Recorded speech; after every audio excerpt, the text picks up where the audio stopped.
Welcome to the live. Just check the audio. Yeah, we're all good. Oi, spilling me brew.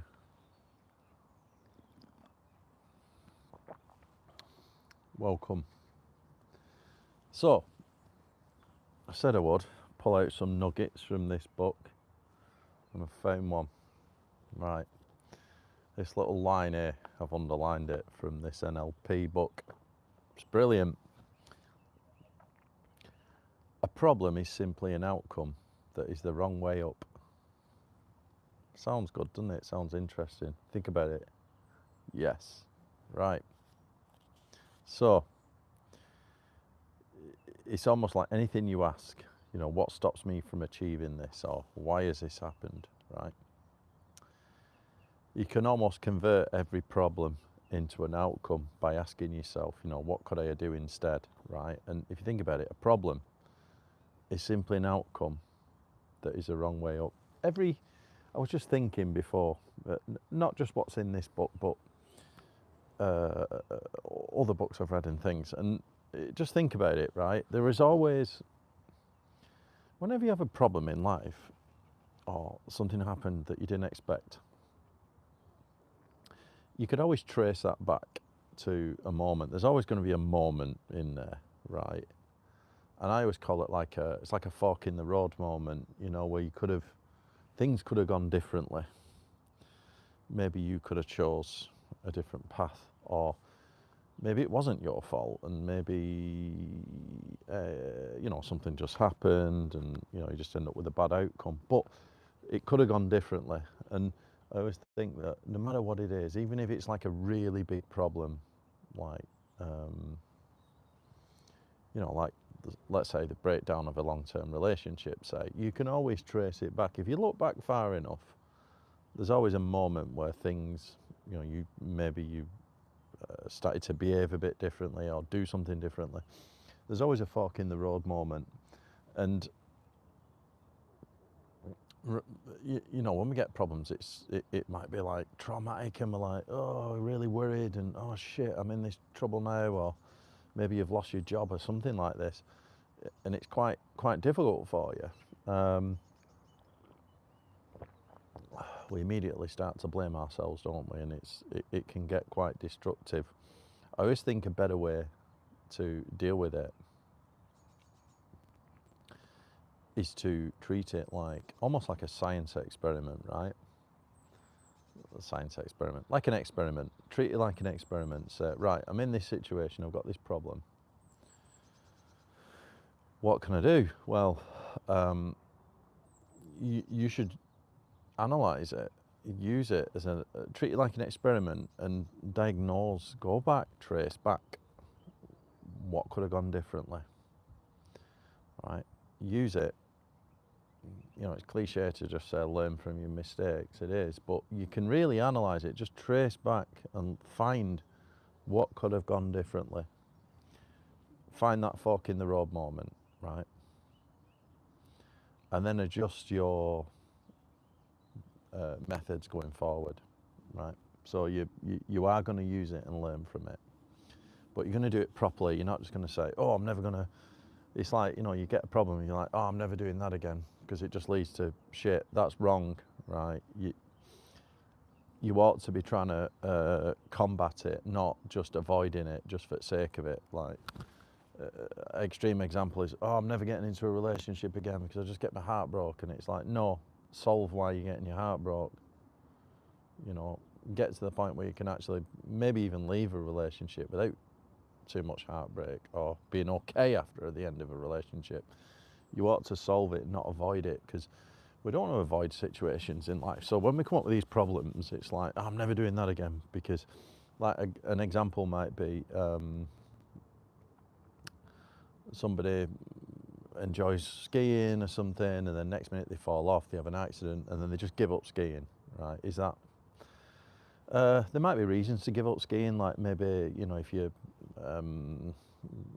getting too old, or you've got a massive injury or something like this, fine. But if it's just out of fear of not doing it again, just because you've had a bad outcome. You ought to be trying to learn and, you know, learn from your mistakes or when you go forward. So, yes, every problem is an outcome the wrong way up, right? And something else, you know, something it says in here in this NLP book is, what is NLP? It's like, it's the art of, what do we call it? Like, there's 3 parts to it. Hang on a minute. Oh, here we go. NLP summary. Page 8. Here we go. Right. NLP summary is basically,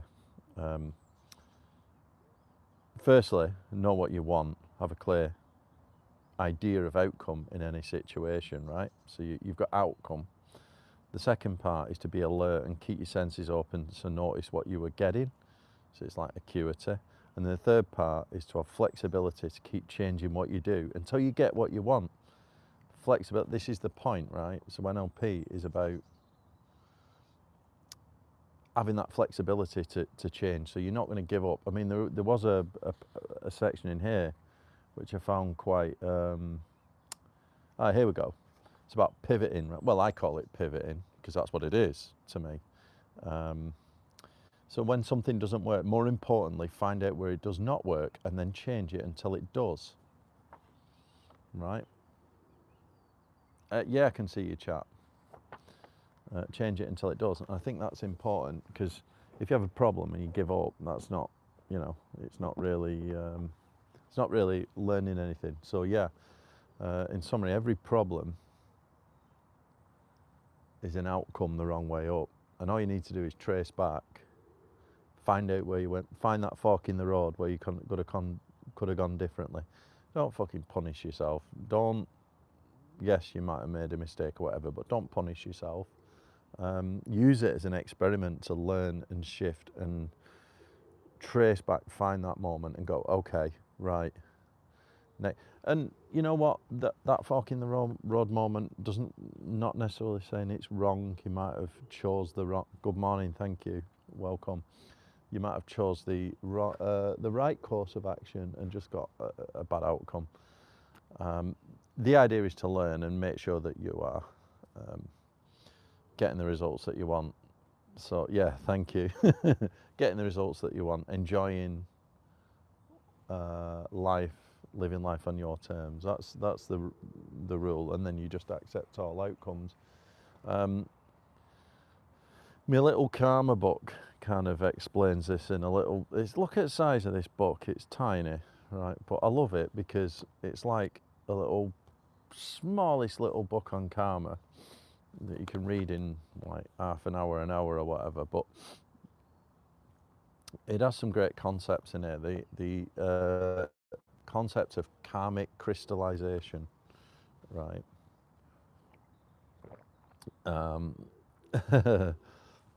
It's this one, right? Karmic crystallization. Karmic crystallization is the act of your previous and/or current actions becoming solid, crystallized karma that one will pay off or receive as a reward. The crystallization of karma is what we want to pay attention to at all costs, because at this point you will be creating a particular outcome. Right, karmic molding, this is really good. Karmic molding is the act of previous or current actions forming into crystallized karma, but hasn't yet. This period is this is the marginal period between two extremes that we must pay close attention to. Usually our conscious or intuition help us navigate issues and resolve them. However, if we constantly disregard what our conscious and intuition tells us, then we have to pay a karmic debt for what we ignore, or its indication that rewards are coming. So the idea being, this karmic molding is that moment where this is before you get your big problem. It's that moment where maybe your intuition's nagging at you that you shouldn't do something, and you keep doing it, and you know it's wrong, and then you're almost living on borrowed time, really. You're taking chances, and then next minute you get your problem. You're like, yeah, I shouldn't have done that. Maybe that's an injury, maybe that's like a health concern because of something that you're doing, or you know, whatever, and or maybe it's the ending of a relationship because of your behaviour. You know, yeah, that is karmic molding. So your consciousness or your intuition are warning you, giving you these little warnings along the way. So that's really good. So, but essentially, a problem is an outcome the wrong way up, yes, and everything falls. This is why I like karma so much. You can kind of explain it. I like karma because it fits with the whole continuous improvement and goal achievement thing. You know what I mean? What I talk about when you're working towards your desired goals in life every day consistently. You might not know it, but you're actually building, if you're living by a set of good habits, like I always promote, and you're living well and you're working towards your ultimate goal, the destination, just by aiming and working that way in small steps each day, you're actually laying good karma there, right?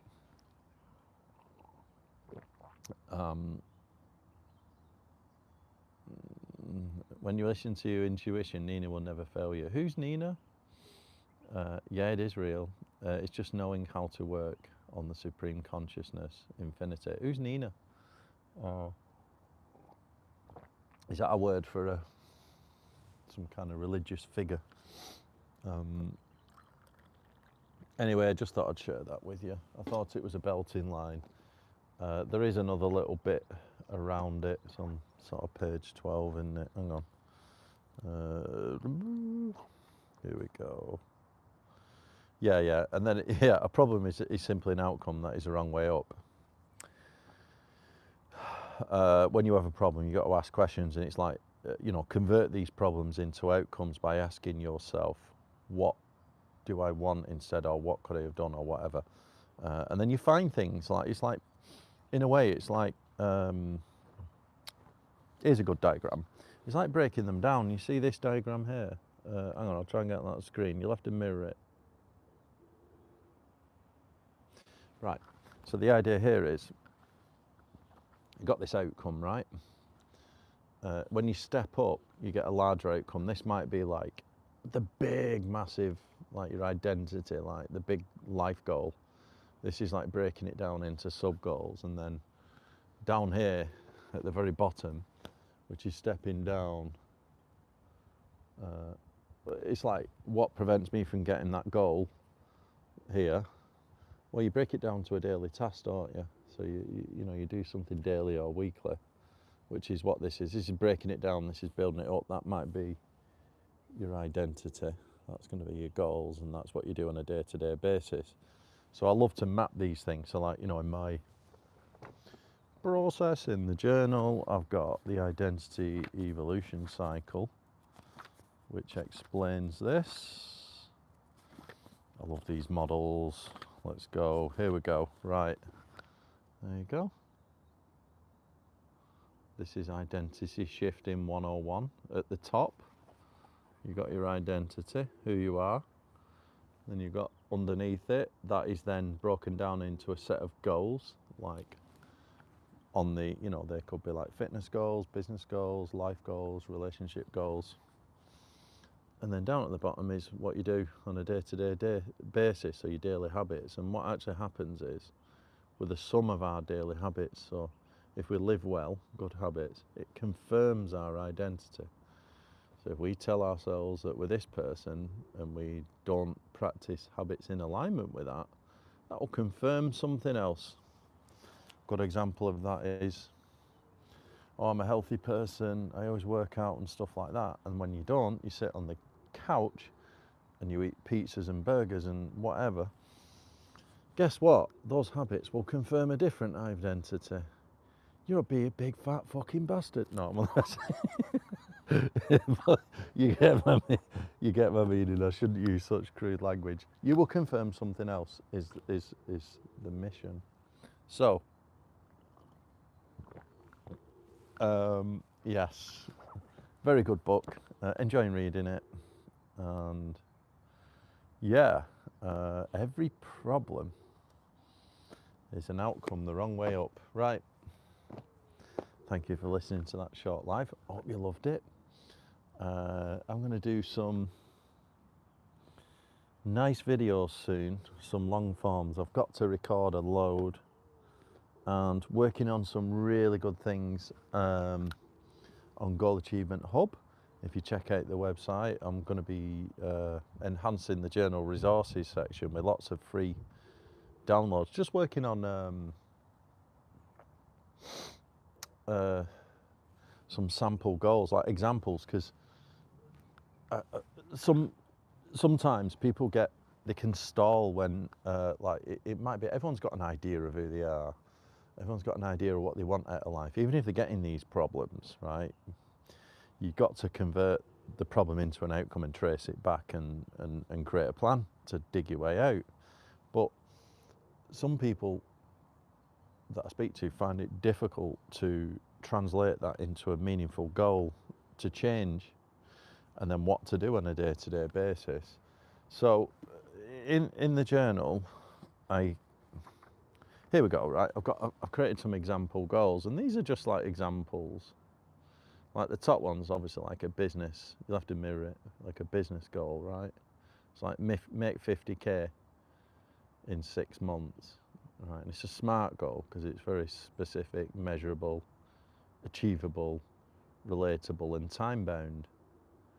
Everything about that is very specific. And then the items underneath are just like a list of items that would help you get there. You know, it doesn't necessarily mean if you see that's been achieved without them all being ticked, because your results focus, it's not a to-do list, remember. You're not trying to do everything. These are just ways to possibly achieve it. And yes, you circle, prioritize the ones that are going to get you there, or the must-dos, as you call them. I must do these items as a minimum, right? And I created them example goals in there. The bottom one's like more of a relationship family goal, like taking your family on holiday. But I want to create examples for all of the categories of personal development, you know, these. So depending on what your problem is, there's like categories of personal development, right, in your life that you need to work on. And some people, they just get like, it's difficult to sort of, okay, I know I need to do this. An example might be, I know I need to eat healthier. What do I do? Well, I'm going to create you some example goals so that you can then use and tweak and then put it into like a free PDF download, right? So if you get the journal, you get it free. If not, you can just put your email address in and I'll email it to you. And it'll give you an example of like a goal that you can then tweak. And then what I'm also going to do for each of the, well, that's the description. For each of these areas here, I'm creating a little ebook. Like, so I've already, because I love my health and fitness and cooking, I've already got a pretty big diet plan. It's like really good. So if you ever, I've got a link down below to my diet plans and recipes, and there's loads of links to my videos and stuff like that, all my cooking. So, you know, getting your physical health in order is really, really important. So if you've got that problem, go and check that one out. It's just in the description. But I'm creating a book on that, and that is going to be a free book with all my diet plans and recipes and strategies and all that stuff. I've learned a lot of that with Adam, my personal trainer and stuff like that. That's all going in there. I'm also doing doing a collab with a financial expert to do like a financial ebook, right? And these are going to be really high quality books. I'm doing it with a financial expert because personal finances is probably not my strength. I'm all right with it, but my answer to personal finances has always been just earn more money, you know, like rather than cash preserve. It's a bad habit I've got, and I'm working on it right now.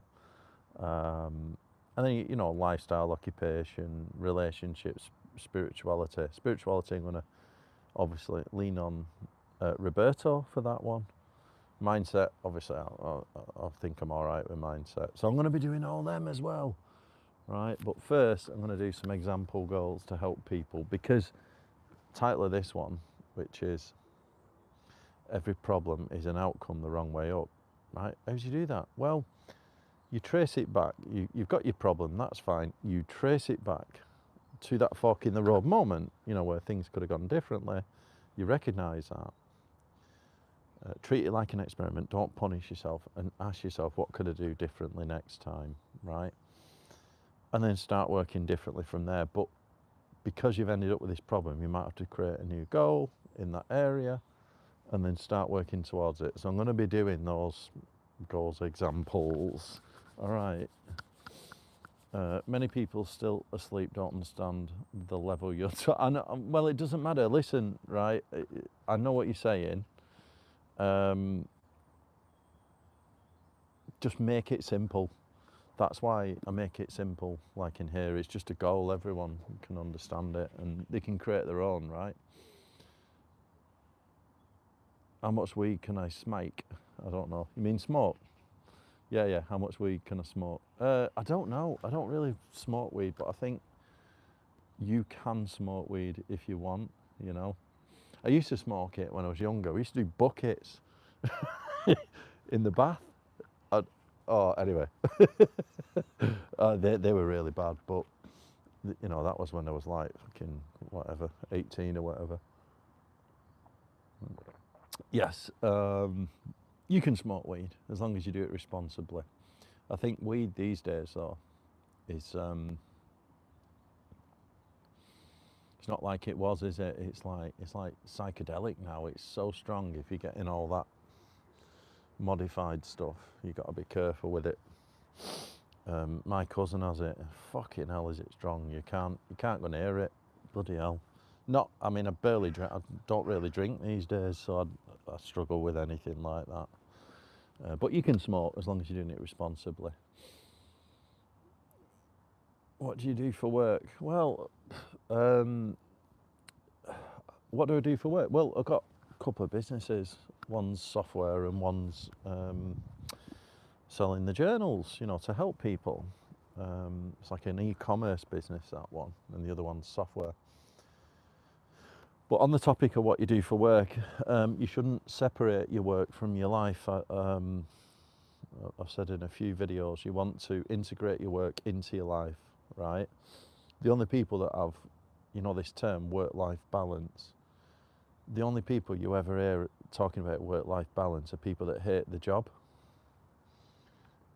If you could somehow integrate your work into your life, your work should be something you enjoy. It really ought to be. If not, fine, you can get, you know, we've all been there where like you're stuck in a job that you hate or whatever, or you've got to do things just for money. Even everyone does this, like we all do it. I'm doing it right now. But I actually enjoy my work. It is better if you're choosing it rather than, you know, I'm choosing to do this because I like it, and you feel like you're adding value and all those things, and you're living life on your terms, and then you want to integrate your work into your life. So you can't really tell the difference, right? That's the best way. I'm currently studying law and policing. Wow. I hope I get a good job with hard work and dedication. Yeah, I agree. Law and policing, that is quite a deep topic, right? On law, I bought a charity book. I bought a book from a charity shop for £1, a big thick one. It's called Reader's Digest A to Z of the Law. And I know I shouldn't do this. And I get criticised for it because I love to dabble. But I bought this big thick flipping A to Z of the Law book from a charity shop for £1. And the amount of times I've used it, like gone through, found out, you know, like whether it's getting off with parking tickets, getting off with this, I've been challenged on that. The amount of times I've used it to get like, to pull a letter together, or, you know, to defend yourself without and it's paid off a lot. You know, the amount of parking tickets I've used it for, hundreds of pounds. So just £1 A to Z a lot. Not saying that's the way, because this book's well out of date. So yeah, lawn policing. Yes, you should get a good job with that, as long as you're dedicated. You know what I mean? You've got like in here in the categories of personal development, where we say occupational there, right? There, sorry, I was a bit quick there. Occupational. Use the term occupational because it's generic. It's like I put here, occupational. Achieve more in less time by boosting productivity and efficiency in your work, mission, or study. Now, what's your occupation? When somebody used to say, you know, we don't really use this term now, but well, we do. No, it's a legit term. What's your occupation? You're a student. You're going to be a police, right, or a lawyer, or I don't know which route you're going to go down, but you're going to be later on some profession after being a student. Another occupation, care worker, stay-at-home mum, business owner, joiner, you know, bricklayer, whatever. They're all occupations. Occupation is it's like your mission in life. So yeah, I work as a lawyer, and it's a busy job. Wow, you're not smoking weed while you're a lawyer, are you? Right. Anyway, thank you for listening, everyone. I'm going to get going because I've got quite a bit of work to do today. Yeah, check out my links down below, and yeah, if you want that free goals template, just email me and I will, or go to goalachievementhub.com, go to journal resources, keep your eye out there, and it's coming in the next week or whatever. All right, just, I've done it. I always send everything to a designer to have it professionally laid out because I want it to look high quality. So yeah, all right, keep a lookout for it. You can have it for free. All you need to do, send me your email or buy a journal. You get the code anyway and get everything and all the other downloads. All right, see you all next time.